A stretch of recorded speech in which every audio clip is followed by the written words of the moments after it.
परीक्षेच्या 2 दिवस आधी आदितीचा मेसेज आला की नेहाने तिचं नाव कॉलेजमधून काढून घेतलं आहे. बहुतेक ती पुढे शिकणारच नाहीये. मी तो मेसेज 2दा वाचला आणि डिलीट करून टाकला. मनामध्ये एक आशा होती की नेहाशी संबंधित ही शेवटची गोष्ट कदाचित. ह्यापुढे नेहा किंवा तिच्याशी संबंधित कुठलीच गोष्ट आमच्या आयुष्यात येणार नाही. कदाचित आदितीची परीक्षा संपण्याची तारीख मी दिवस मोजून जवळ आणत होतो. तिचं परीक्षेचं पूर्ण टाइम टेबल मला पाठ होते. कुठल्या दिवशी किती वाजता कोणता पेपर आहे हे सगळं. ह्या काळात मी आदितीला कधी फोन केला नाही की मेसेज. मग प्रत्यक्ष भेटण्याचा तर प्रश्नच नव्हता. साधं बेस्ट ऑफ लक सुद्धा म्हणालो नव्हतो. माझ्या बेस्ट विशेष नेहमीच तिच्या बरोबर होत्या असतील आणि हे आदितीलाही नक्कीच चांगले माहीत होते. मला तिच्या अभ्यासात कोणत्याही प्रकारे व्यत्यय आणायचा नव्हता. ह्या उलट मी सुद्धा माझ्या कामावर पूर्ण लक्ष केंद्रित केले होते. सकाळी लवकर ऑफिस गाठायचे तर संध्याकाळी शक्य तितक्या उशिरापर्यंत थांबून काम उरकायची. कसंही करून मला माझं रिलीज आदितीच्या परीक्षेच्या आधीच संपवायचं होतं. त्यानंतरचा वेळ फक्त मला आमच्या दोघांकरता हवा होता. मी कामाच्या बाबतीत फुल चार्ज झालो होतो आणि सगळ्यांनाही कामाला लावलं होतं. एक टीम लीड म्हणून मला कधी हाताखालच्या लोकांची द्या येत होती.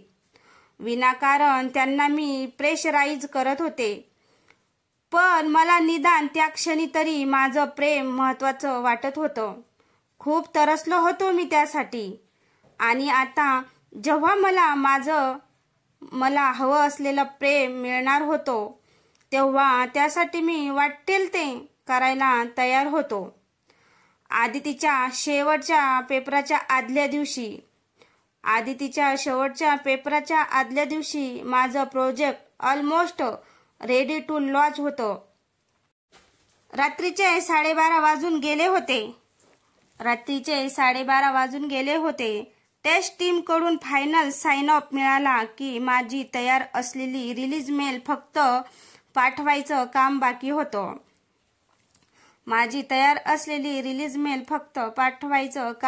होतं.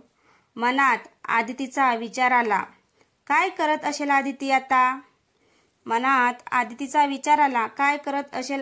आता? मला आठवलं, आदितीचा शेवटचा पेपर अगदीच सोपा आहे असं ती म्हणाली होती आणि शिवाय तो फक्त 50 मार्काचाच होता. तिच्याशी फोनवर बोलायची इच्छा खूपच प्रबळ होत होती. आदिती जागी असेल का? अभ्यास करत असेल का?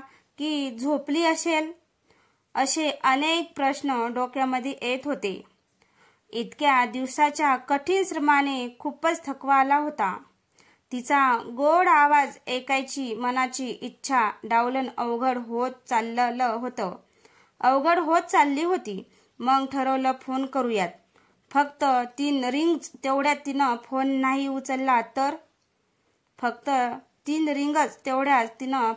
उचलला तर बंद करायचा मी तिचा नंबर डायल केला. एकदाच रिंग वाजली आणि लगेच आदितीने फोन उचलला. हाय आदित्य. महाप्रचंड गोड साखरेत मधात घोळलेला तिचा आवाज कानावर पडला आणि असं सुपर रिफ्रेश झाल्यासारखं वाटलं. मी डिस्टर्ब तर नाही ना केलं? शक्य तितक्या हळू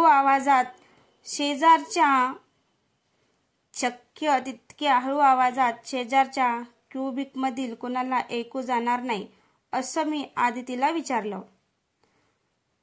डेलीपती युसी आदित्य, मला पण तुलाच फोन करावासा वाटत होता. आदिती पण अगदी फोनच्या जवळ जाऊन बोलत होती. बहुधा बाहेर आईबाबांना ऐकू जाऊ नये म्हणून. Man this love thing is just Assam. असं मध्यरात्री चोरून चोरून बोलण्यातली मज्जा ज्याने प्रेम केलं तोच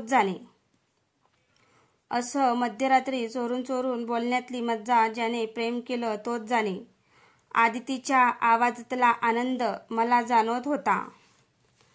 माय release in just on the way. अजून अर्धा पाऊण तास. खूप दमून गेलो होतो म्हणून म्हणलं तुला फोन करावा. My release in just on the way. अजून अर्धा पाऊण तास. खूप दमून गेलो होतो म्हणून म्हटलं तुला फोन करावा. Don't push too hard Aditya. तब्येतीची काळजी घे.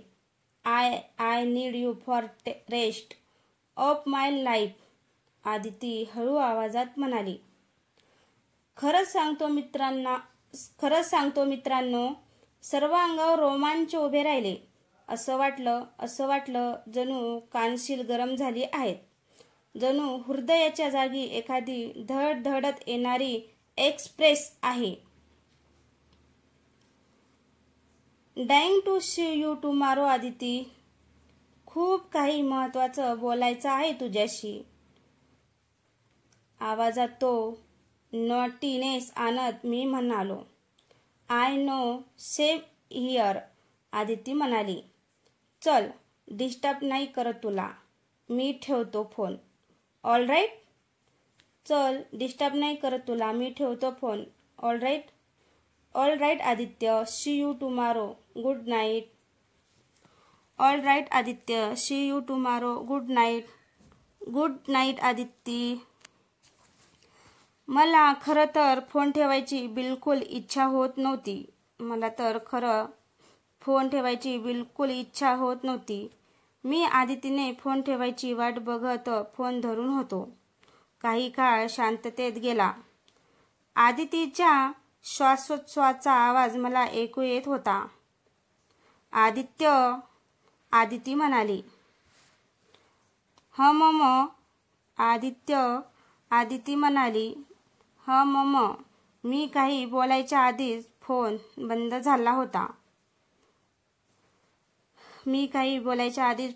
झाला होता. टेस्ट टीमने नेहमीप्रमाणे नको त्या प्रोसेस फॉलो करत रिलीजला 2:30 वाजवले. मेल पाठवून 3:30ला घरी पोहोचलो.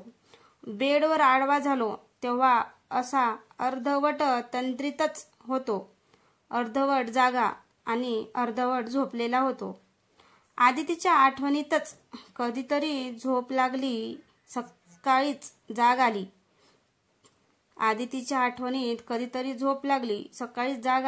ते आईने मोठ्या आवाजात चालू ठेवलेल्या मिक्सरच्या आवाजाने. घड्याळात बघितले तेव्हा 10:45 होऊन गेले होते. अजून 15 मिनिट आणि आदितीचा शेवटचा पेपर सुरू होणार होता आणि 2 तासानंतर मी माझ्या आदितीला भेटणार होतो. मी आरशात तोंड बघितलं. रिलीजने माझी पूर्ण वाट लावली होती. केस, दाढी वाढली होती. चेहरा ओळल्यासारखा झाला होता. डोळे निस्तेज झालेले होते. पटकन कपडे बदलले आणि सलूनला पळालो. पाऊण तासानंतर केस दाढी कापून आलो. कटिंगवाल्याच्या हातात मस्त हेड आणि फेस मसाज घेतल्यावर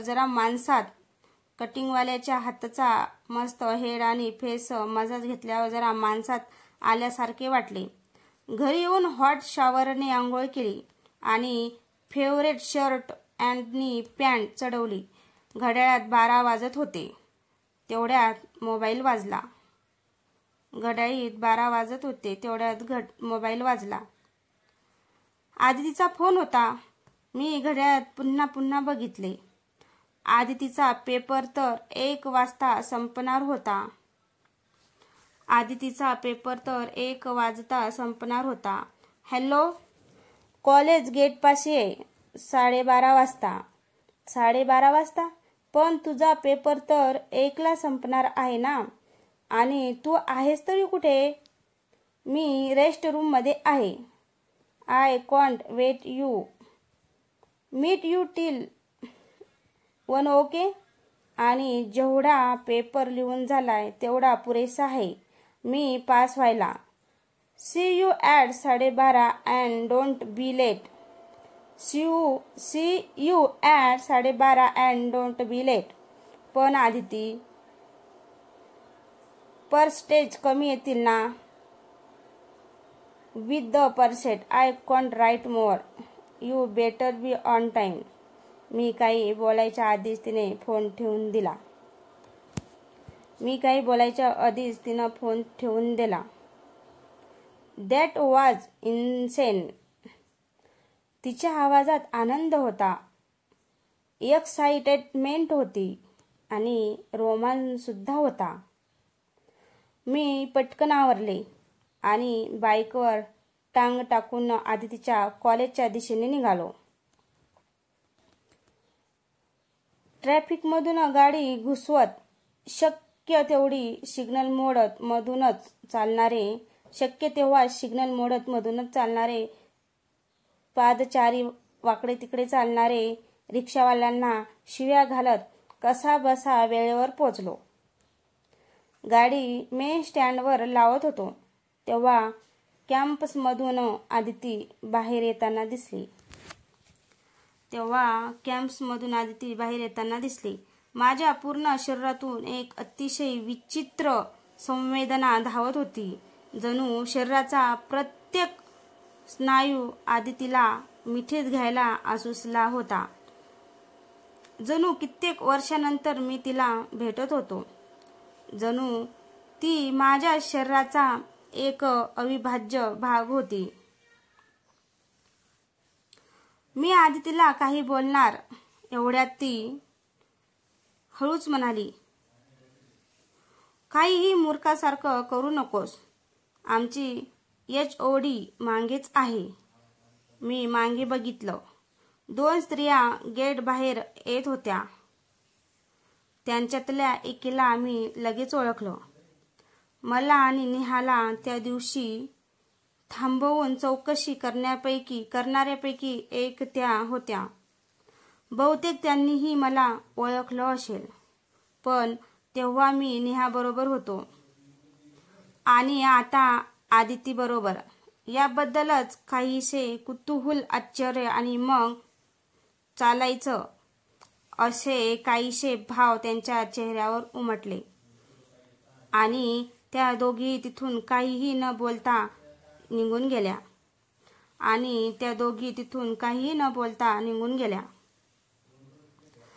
ह्या वेळेस मी कॉलेजच्या गेटच्या बाहेर उभा होतो.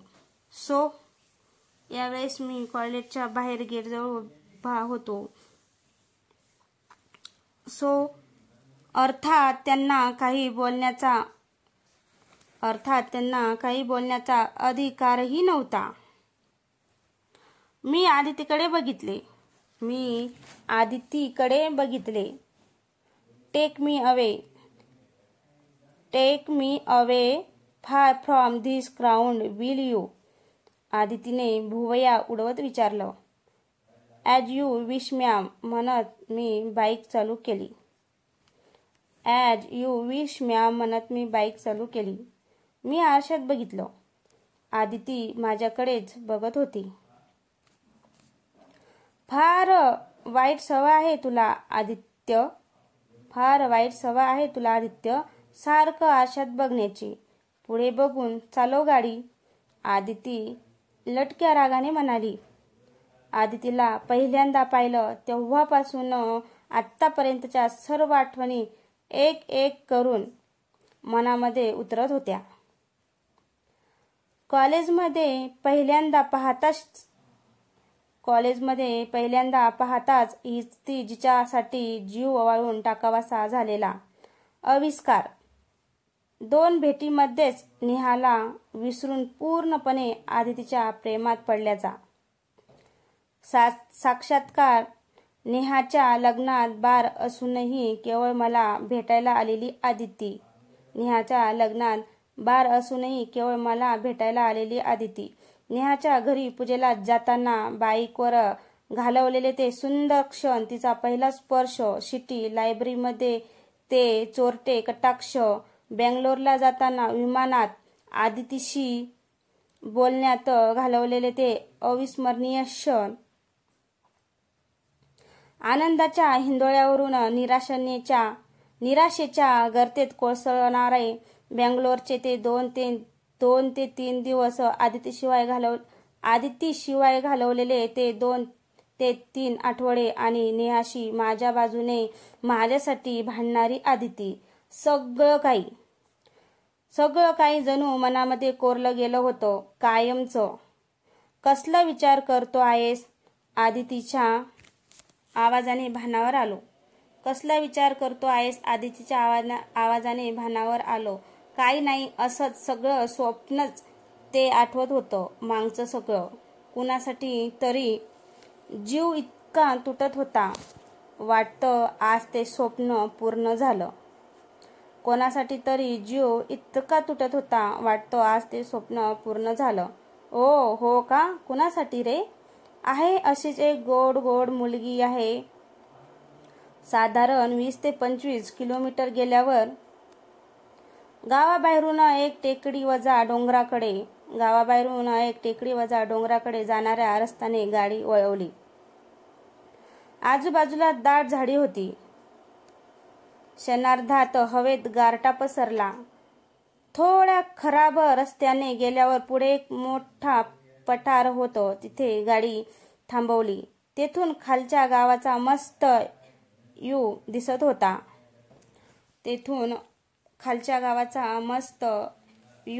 होता. वाव, काय मस्त जागा आहे ही. आदित्य, नेहाबरोबर इथे नेहमी यायचा कास रे? नेहाबरोबर इथे नेहमी यायचास का रे? आदितीने थट्टेने विचारलं. मी चिडून एक जळजळीत कटाक्ष आदितीकडे टाकला. बास ना आता, निदान इथं तरी नको नेहा. सॉरी.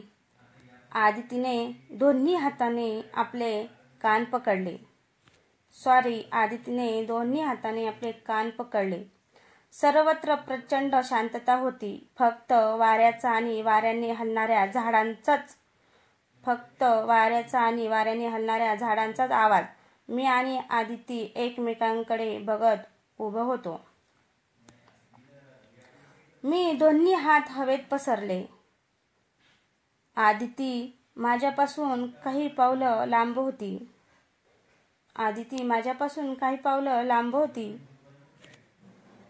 ती स्वतःशीच हसली आणि मान खाली घालून 2 पावलं चालत आली आणि मग पळत पळत येऊन मला घट्ट बिलगली. बस यासाठीच तर केला होता हा सगळा प्लॅन.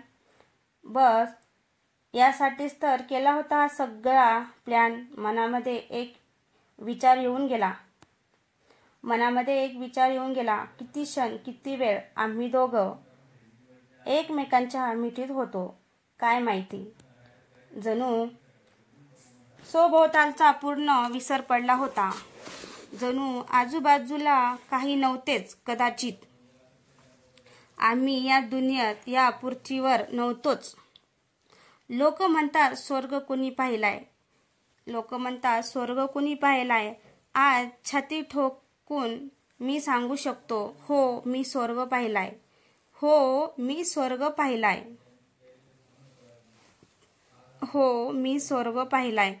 संध्याकाळी काय करतो आहेस आज? परत येताना आदितीने विचारले. आजचीच काय, यापुढची प्रत्येक सकाळ, दुपार, संध्याकाळ आणि रात्र फक्त आणि फक्त तुमचीच मॅडम. तुम्ही सांगा आम्ही ऐकू. बास आता, फ्लर्टिंग झालंय ना? बास आता फ्लटिंग झाले ना तुझीच, आदिती हसत म्हणाली. झाली ना तुझीच, आदिती हसत म्हणाली. बरं बोल, संध्याकाळचं काय म्हणत होतीस? बरं बोल, संध्याकाळचं काय म्हणत होतीस? संध्याकाळी 7:30ला घरी ये माझ्या, तुझी आईशी ओळख करून देते. बाबा नाही येत घरी, पण आई आहे. बाबा नाही येत घरी, पण आई आहे. ओके. आदितीला पण आई वडील आहे हे मी विसरूनच गेलो होतो. पण आईने विचारलं मी कोण, कुठे भेटलो वगैरे, तर माझी आई नाही मला असले प्रश्न विचारत. माझा मित्र आहे म्हणलं तरी खूप आहे, आदिती म्हणाली. ओके डन, नक्की येईल. मी क्षणाचाही विलंब न करता म्हणालो. संध्याकाळी ठरल्या वेळी मी आदितीच्या घरी गेलो होतो. तिच्या आईनेच दार उघडले. आदितीची आई म्हणजे अगदी टिपिकल पंजाबी बाई होती. गुलाबी रंगाचा पंजाबी कुर्ता, कानामध्ये इयररिंग, लांबसडक केस, गोरापान चेहरा. हाय आदित्य, मी ओळख करून द्यायच्या आधीच तिची आई म्हणाली. हाय आंटी, आदिती आहे ना घरी? सोफ्यावर बसत मी म्हणालो. आहे. ती बेडरूममध्ये आहे तिच्या बॉयफ्रेंड बरोबर. बस मी बोलावते, तिची आई कॅज्युअली म्हणाली. कुणाबरोबर? मी अर्धवट सोफ्यातून उठून म्हणालो. कोणाबरोबर? मी अर्धवट सोफ्यातून उठून म्हणालो. तेवढ्यात आदितीची तिच्या खोलीतून बाहेर एंट्री झाली. आली.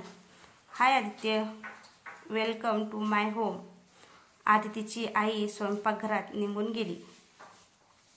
आदिती पटकन माझ्या जवळ आली आणि हळूच माझ्या कानात म्हणाली. How is your mother in law नंतर बोलू. तू आधी सांग, तू बेडरूममध्ये कुणाबरोबर होतीस? कुणाबरोबर म्हणजे? आकाश, माझा बॉयफ्रेंड, आदिती खिदळत म्हणाली. काय चाललंय काय? मी तुझा बॉयफ्रेंड आहे. काय चाललं काय? मी तुझा बॉयफ्रेंड आहे ना मग? आदितीने आकाशला हाक मारली आणि तिच्या बेडरूममधून एक 6 वर्षाचा छोटासा मुलगा धावत बाहेर आला आणि आदितीला बिलगला.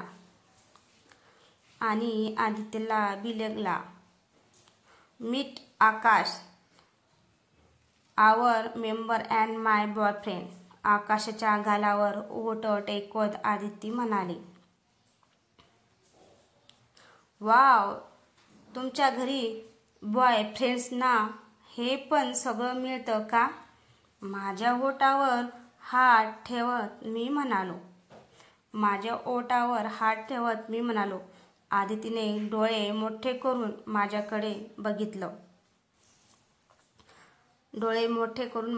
बघितलं. मी पण बॉयफ्रेंडच ना तुझा, मग मला नाही मिळणार का? मी शक्य तितक्या हळू आवाजात म्हणालो.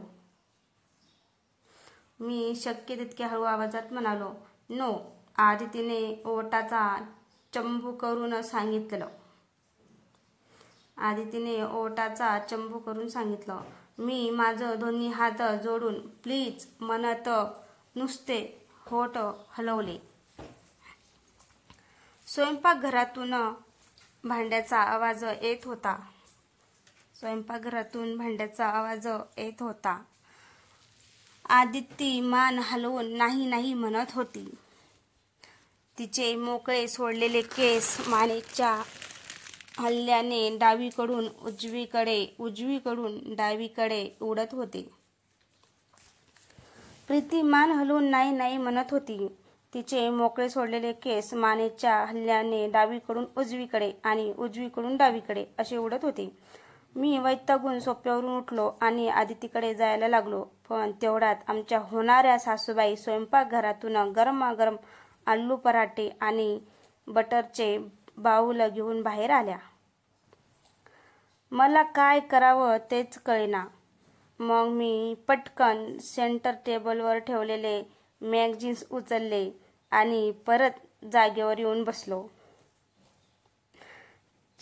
आदिती हळूच माझ्याकडे बघून म्हणाली, पुअर बॉय. प्लेट टेबलावर मांडून सासूबाई आतमध्ये निघून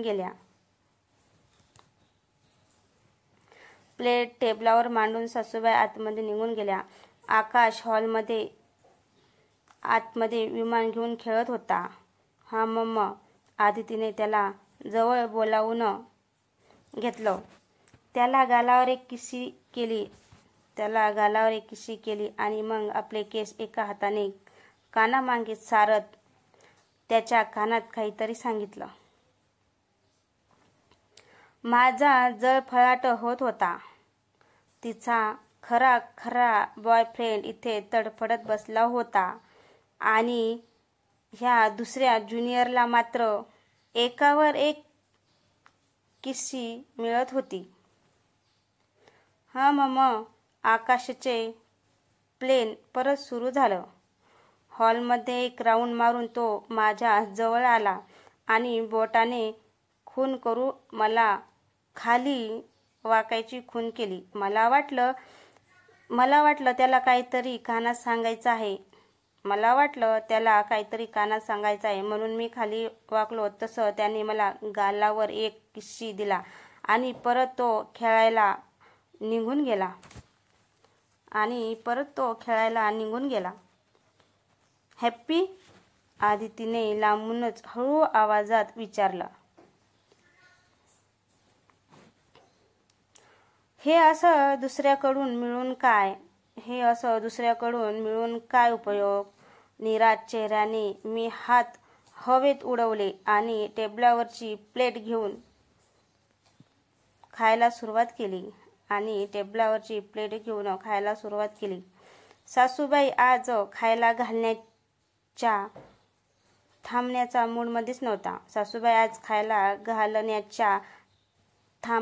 मूडमध्येच नव्हता. एकामागून एक गरमागरम पराठे प्लेटमध्ये पडत होते. आंटी प्लीज, खरंच बाद झालं आता. मी सोफ्यातून उठत म्हणालो. What is this? You just hand 3. Have some more. असं म्हणून त्यांनी अजून एक पराठा आणि त्यावर बटरचा मोठा गोळा प्लेटमध्ये वाढला. यार, अजून किती खायचं मी? म्हणजे तुझी आई बास करेल? मी हळूच आदितीला विचारलं.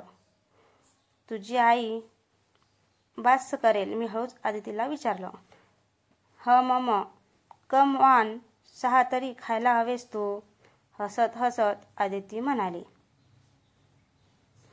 तू रोज एवढं बटर खाऊन अशी स्लिम कशी काय राहतेस? मी आश्चर्याने विचारले आणि त्यावर आदितीने फक्त खांदे उडवून काय माहिती अशी खूण केली. Aunty, no more please. I am done. कसाबसा प्लेटमधला पराठा संपल्यावर मी ओरडूनच सांगितलं.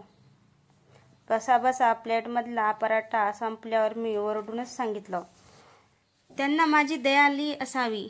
तसं थोड्या वेळाने त्या बाहेर आल्या आणि मग आदितीबरोबर सगळ्या प्लेट्स उचलून स्वयंपाकघरात घेऊन गेल्या. आदितीची आई दिसायला तशी स्मार्ट होती. Without those extra fans. Early 30s मध्ये एकदम रेव्हिशिंग वगैरे दिसल्या असणार. अर्ली 30s मध्ये एकदम रेविशिंग वगैरे दिसले असणार. 40शीत गेल्यावर माझी आदिती पण अशी दिसेल का? और will she carry her grace through out? मनात एक विचार येऊन गेला. एवढ्या तिची आई लस्सीचा एक मोठा ग्लास घेऊन बाहेर आल्या. मी एक दीर्घ श्वास घेतला. Not again. मी त्यांना विचारणारच होतो की आता हे किती ग्लास मी प्यायचे. एवढ्यात आतला फोन वाजला. तसं ग्लास ठेवून त्या आत निघून गेल्या. तर मित्रांनो, तुम्हाला ही स्टोरी कशी वाटली? स्टोरी आवडल्यास लाईक, कमेंट, शेअर करायला विसरू नका. आणि आपल्या चॅनलवर कोणी नवीन असेल तर चॅनलला सबस्क्राईब करा. आजची स्टोरी थोडी मोठी आहे. चला तर मग पुढचं आपण स्टोरी वाचू. मी हेल्पलेसली त्या मोठ्या लस्सीच्या ग्लासकडे बघत होतो. You want me to help? आदितीने विचारलं. And how are you going to help me with this? टेबलवरचा ग्लास उचलत मी म्हणालो. आदितीने आजूबाजूला बघितलं. आईचा फोनवर बोलण्याचा आवाज आतून येत होता. आदिती माझ्या जवळ आली. हातातून ग्लास काढून घेतला आणि अर्धा ग्लास लस्सी पिऊन ग्लास पटकन टेबलावर आपटून ती पुन्हा जागेवर जाऊन बसली.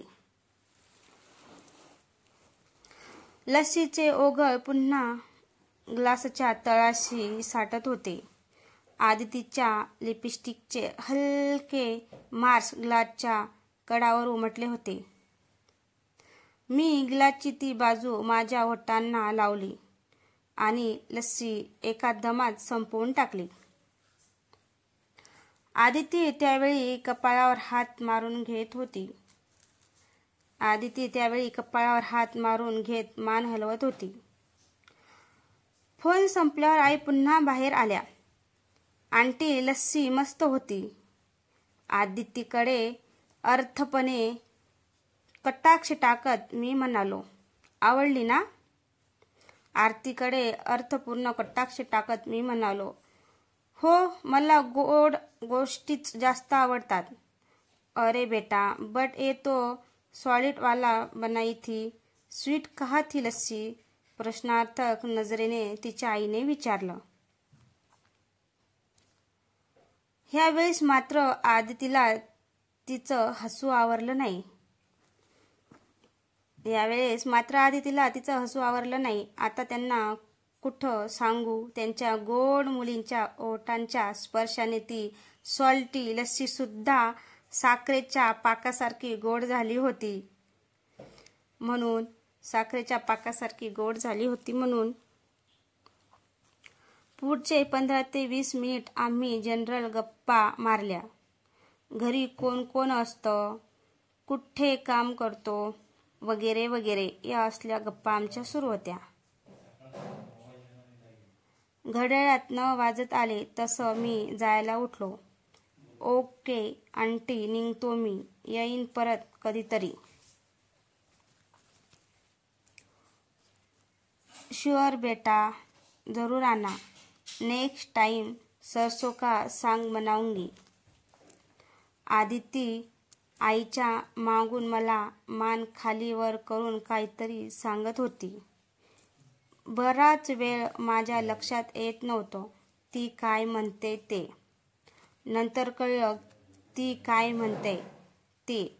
मी लगेच खाली वाकून सासूबाईंच्या पाया पडलो. जिते रह पुत्र, पाठीवर हात ठेवत त्या म्हणाल्या. मी शूज घातले आणि बाहेर पडलो.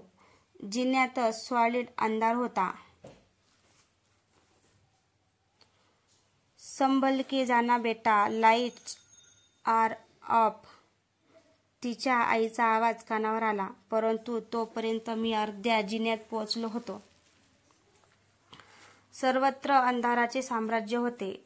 जिना नवीन असल्याने पायऱ्याचाही अंदाज येत नव्हता. मी भिंत आणि कट्ट्यांना धरत एक एक पायरी उतरत होतो. इतक्यात माझ्या हाताला उबदार हाताचा स्पर्श झाला. आदितीने माझ्या भिंतीवरचा हात सोडवून तिच्या हातात धरला होता. तिच्या हाताची बोटं माझ्या हातामध्ये गुंफली होती. तिचा हात थरथरत होता. तिचा गरम श्वासोच्छ्वास माझ्या मानेला स्पर्श करत होता. तिचं मन न ओळखण्यापर्यंत मी मूर्ख नक्कीच नव्हतो. मी मागे वळलो आणि आदितीला माझ्या घट्ट मिठीमध्ये ओढून घेतलं. तिचा चेहरा माझ्या चेहऱ्याच्या अगदी जवळ होता. रस्त्यावरून जाणाऱ्या कारच्या दिव्याचा प्रकाश जिन्याच्या भिंतीला असलेल्या छोट्या झडपामधून आदितीच्या चेहऱ्यावर पडला होता. दिव्यांचा प्रकाश जिन्याच्या भिंतीला असलेल्या छोट्या झडपामधून आदितीच्या चेहऱ्यावर पडला होता. आदितीचे डोळे बंद होते. तिची सिल्की स्मूथ केस चेहऱ्यावर अस्ताव्यस्त विखरले होते. वेगाने होणाऱ्या श्वासोच्छ्वासाने तिच्या गळ्यातले पेंडंट वेगाने वरखाली होत होते. क्षणभर मला वाटलं आधी काळी जेव्हा ॲडमने इव्हला कुठल्याशा अंधारलेल्या गुहेत पहिल्यांदा पाहिलं असेल तेव्हा त्याला ती इव्ह कदाचित अशीच इतकी सुंदर भासली असेल.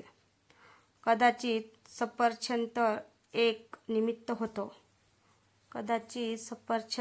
एक निमित्त होतं. मी हलक्याच हाताने चेहऱ्यावर पसरलेले तिचे केस तिच्या कानामागे सरकवले. आदितीच्या शरीराची हलकीशी हालचाल तिच्या शरीरावर उमललेल्या रोमांचाची ग्वाही होती. खूपच इंटेन्स क्षण होता तो. आदितीच्या घरापासून आम्ही फक्त काही पायऱ्या दूर होतो. तिच्या घरातून कोणीही बाहेर येऊ शकलं असतं किंवा तिच्या घरी जाणाऱ्या कोणीही आम्हाला पाहिलं असतं. पण आम्हा लव्ह बर्ड्सना कसलीच चिंता नव्हती. कशाचेच भान नव्हते.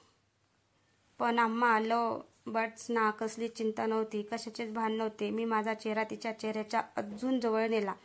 इतक्या जवळ की तिच्या डोळ्यांची होणारी हालचाल मला जाणवत होती. तिच्या ओठांवरच्या लिपस्टिकचा सुगंध मला मोहवत होता. मला कसलीच घाई करायची इच्छा नव्हती.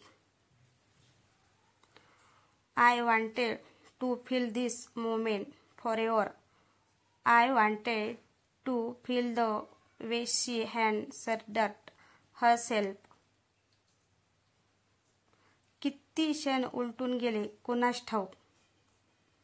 कदाचित फक्त एक सेकंद, कदाचित कितीतरी मिनिट्स. शेवटी तो वेळ सहनशक्तीच्या पार गेला. कुणी कुणाला पहिल्यांदा किस केलं माहीत नाही, पण पुढचे कित्येक क्षण आम्ही एकमेकांवर चुंबनाचा वर्षाव करत राहिलो.